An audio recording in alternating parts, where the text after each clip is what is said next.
Hot mic? It is now. Hey, it's Reverend Sully, Eric O'Sullivan, ordained on the internet. The caveat, as always, please do not burn your hands holding on to my hot takes. If you do, well, that's on you, okay there, pal? Today, I want to share a story with you about my personal bargain. I call it the bargain. And it was about quitting cigarettes. I was a pack-a-day smoker for 13 years, and I quit cold turkey. And this was about 2005, so I haven't had a cigarette in 16 years. Seriously. But what I did, though, was I made a bargain with myself. I took, at the time, cigarettes in the Commonwealth of Massachusetts were about over $5 a pack, between $5 and $6 a pack. Let's say $5.50. Let's just say $5. And I was a pack-a-day smoker, at least. And currently they're about $10 or $11 a pack now. And but yeah, I was a pack-a-day smoker, and so let's say that's $5 times 7 days. That's $35 a week, and that's $140 a month. So what I did was I gave myself permission to buy as many comic books as I wanted in a month. And in 2005, I became a weekly buyer again. I was dabbling. I came back to comic books in 2001 after a break. It was early spring, about 2001. I went to Million Year Picnic in Harvard Square. It's one of America's oldest comic book stores. I asked the guy, the comic book guy, hey, is this the X-Men title? And it was New X-Men by Grant Morrison. It was new release. And I was just in time to get E is for Extinction as the trade paperback, including the annual by Leno Liu in the back, and the Morrison Manifesto, which was printed in there. Then I got the next issue, which I think was right at Xavier's, drawn by my very own Uncle Ethan Van Sciver. And that got me hooked. I also got Green Lantern, which was my favorite DC character of all time, besides Robin. And that's going back to Super Friends. So it was Green Lantern by Judd Winnick. And it was when Kyle Rayner was fighting Nero. And it was so well done. I just love those funny books. So from 2001 to about 2005, I was a little bit of a casual fan.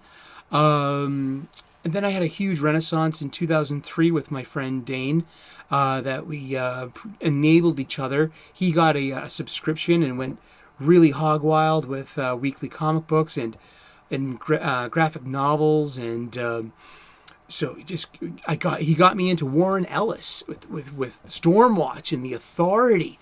Oh, these great superhero comic books, and I got him into Grant Morrison, and I was just finding out who Grant Morrison was at the time as well. And it was a great time to be a comic books fan. And this was all leading up to what DC had as the Infinite Crisis and their Final Crisis, which for me was one of my favorite, times to be a comic book fan, a paying comic book fan. And so I had this money to buy comic books. And that was my bargain. I could buy as many comic books as I wanted. I just, had to stop smoking. And it made it tolerable. I also stopped, smoking other things, stupefacants at the time, which I got back, which helped me stay off the cigarettes by having, any smoker will tell you that it's the feeling, that drag, the flavor, the way it fills up your lungs, the way it passes out of your nose and your mouth when you exhale. I could flick it at someone from about 20 feet, man. Yeah. I'm a reformed jerk. Actually, one of my favorite things was to walk with my cigarette in front of me like this big. Go ahead, walk into me. Go ahead. You walk into my cigarette first, huh? Yeah, kind of a punk. But So for years, and I was a comic book buyer again from say 2005 to 2018. I cooled on Marvel though. I cooled on Marvel early about Siege, and it was after Civil War. Um, and it was definitely by Siege. I didn't get the Secret Empire or Dark Avengers, but it was fun to pay attention to. Yet Siege was kind of like a big miss, and I was like, ugh, and that's just started. Was that the Legacy Age? Who cares anyway? Look what became of Marvel and DC. But so yeah, I stopped buying DC comics in 2018 with Tom King's Heroes in Crisis #7 specifically, and the treatment of legacy character Wally West. And there was just so many problems I had with that book. And the biggest problem I had with there was literally a triggering scene where Wally was about to kill himself, a future version of himself. He had two, it was a paradox. He came back from time to say, all right, we have to leave one of us as a dead body so we can go on, perpetuating this lie that we've established to keep ourselves out of trouble. We just, one of us got to die, and it was basically a suicide scene, and it was a cliffhanger, and it got resolved, and which the timeline was fixed. I guess that the paradox was broken. There was a Deus Ex Machina or two involved in issue 8, but the fact that DC Comics themselves had no sense of agency or awareness that the how upsetting that image was. Well, to me personally, and to other people as well. But I feel that DC Comics, if they left some kind of tweet, all I wanted was some kind of like, hey, this is dealing with a very bad subject. It was a mass murder at a a mass murder of suicides, a mass murder of superheroes at a sanctuary place to where they go to mentally heal after the trauma of the workplace. This was such a well-intended piece, and its pitch, but the execution was just so horrible. There was no medical oversight. There was no actual doctor at this place, and this is make-believe. But we have these non-delusional parasocial relationships with the characters that we love and invest in. And Wally West, well, who was Robin's best friend growing up? That was Kid Flash, Wally West. And I read the entire Wally West volume of Flash Volume 3, issues 1 through 228, and all the annuals. I read it 3 times. I loved Wally West's Flash. That was some really good stories. But to see, those triggering images, and to have DC Comics not even have the common decency to have a tweet saying, listen, if you're struggling, here's a hotline number. Because, it was a really sensitive subject. But for me, I see that, wow, DC probably would have understood intrinsically that there was something wrong with that to put up some kind of trigger warning. And it was triggering in a way. I got very upset. I got blocked by Tom King on Twitter. And thank goodness. What a bloody punk that kid is. Yeah, I peppered him with I had a Robin insignia on a red Columbia vest.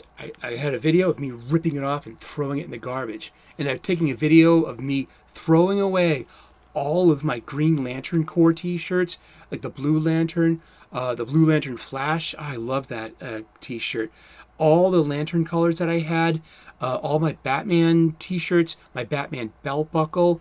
I took down my Lego Batman 66 Batcave.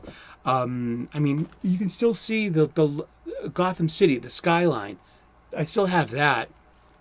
That's the belt buckle, by the way. That's one of 3. That's my oldest one, and that's the simulated bat signal. But that's what's remaining of my Batman 66 Lego Batcave, and it just took all the love out of it. for me. Tom King's Heroes in Crisis #7. And this guy laughs about it. Oh, I guess the Wally West fans are pretty mad at me. Isn't that right, Jay Lee and your dead dog? Oh, what a punk. Man. I mean, but hey, he's one of the toxic creators. If you know my material and seen my content, he is most definitely one of the toxic creators that make the product look terrible and unbuyable. And in this person's humble opinion, I was a weekly spender from 2005 to 2018, and that was that. And that's what killed me on comic books. So, my bargain still stands. I still don't smoke cigarettes. I'm not going to. Jeez, I don't even drink anymore. I mean, I can save money, But that's about it. I mean, comic books. And I made room. I made myself a bargain so I could buy comic books. I said, let's quit smoking. I didn't tell anybody. I kept it to myself. I mean, even people at work, I'm a chef. It's a great way to tell time on a break. We only had so much time. We don't get breaks in a restaurant. You can run out back for a cigarette. You smoke a cigarette, take you about 2 minutes or so, maybe 3, depending on how much you're yapping or how hard you're dragging on it. But it's a great way to, to get a sense of time. You'd be like, okay, got to get back. And the pastry chef said, wow, you quit smoking? I'm like, no, I'm just not smoking today. And he's just like, yeah, you're full of shit. You quit. And yeah, I did. And it was no one's business. And I didn't tell anyone. But what I did with the money, though, I didn't save any money, really. But I gave myself permission to go and use that $35 per week or that $140 per month and spend it on as many comic books as you could afford with that money. And I usually really didn't spend all that money either. It was just the usual titles that I love. Flash, Green Lantern, especially the Jeff Johns, Ethan Van Sciver, 1 year later. Oh, that stuff was awesome. I mean, the Green Lantern pretty much peaked at Johns and Van Sciver, and Shane Davis too. Those were quality artists.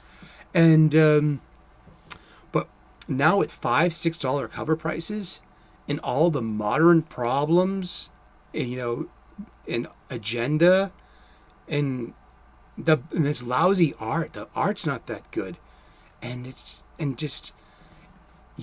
comics, probably it needs to die in order to be reborn.